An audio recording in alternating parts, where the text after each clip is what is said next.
नमस्कार मित्रो. लोकसभा 2024चा तिसरा टप्पा 7 मे रोजी नुकताच पार पडला.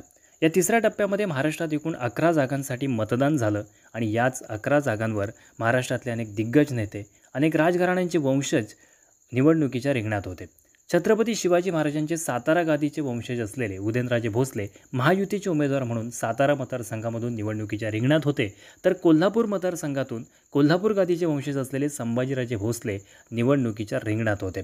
परंतु मित्र, या दोन्ही मतदारसंघांमध्ये काटेकी टक्कर पाहायला मिळते, जोरदार चुरस पाहायला मिळते आणि म्हणूनच मित्रो, यावेळेस राजे जनतेच्या कौलाने विजयी होऊन लोकसभेत जाणार की त्यांना पराभवाचं तोंड पाहावं लागणार, मित्रो हेच जाणून घेणार आहोत आपण या व्हिडिओमधून.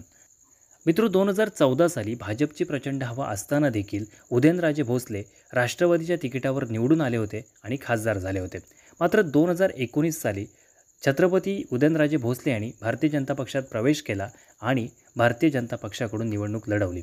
मात्र शरद पवारांनी या मतदारसंघामध्ये उदयनराजेंना पराभूत करण्यासाठी आपली संपूर्ण प्रतिष्ठा पणाला लावली. पावसात भिजून त्यांनी भाषण केलं आणि अखेर श्रीनिवास पाटलांना इथून निवडून आणलं आणि उदयनराजेंना पराभवाचं तोंड पाहावं लागलं. परंतु 2024 साली पुन्हा एकदा उदयनराजे भोसले महायुतीचे उमेदवार आहेत, भाजपकडून निवडणूक लढवत आहेत, तर शरद पवारांनी आपले विश्वासू असलेल्या शशिकांत शिंदे यांना उमेदवारी दिली आहे. परंतु मित्र, ह्या मतदारसंघातली अपडेट अशी सांगते की शरद पवारांना इथे सहानुभूती मिळताना दिसते आणि शरद पवारांच्या शशिकांत शिंदे यांची तुतारी इथे वाजणार, असंच काहीसं वातावरण सातारा मतदारसंघामध्ये दिसतंय. कोल्हापूर मतदारसंघ हा धक्कादायक निकालांसाठी ओळखला जातो आणि याच मतदारसंघामधून शिवछत्रपतींच्या कोल्हापूर गादीचे वंशज असलेले संभाजीराजे भोसले निवडणुकीच्या रिंगणात आहेत आणि त्यांच्या विरोधात शिंदे गटाचे सदाशिवराव मंडलिक निवडणूक लढवत आहेत.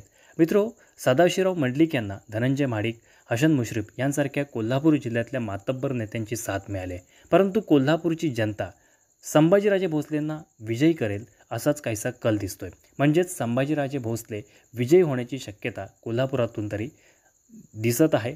तिथले अपडेट तरी असंच सांगत आहेत.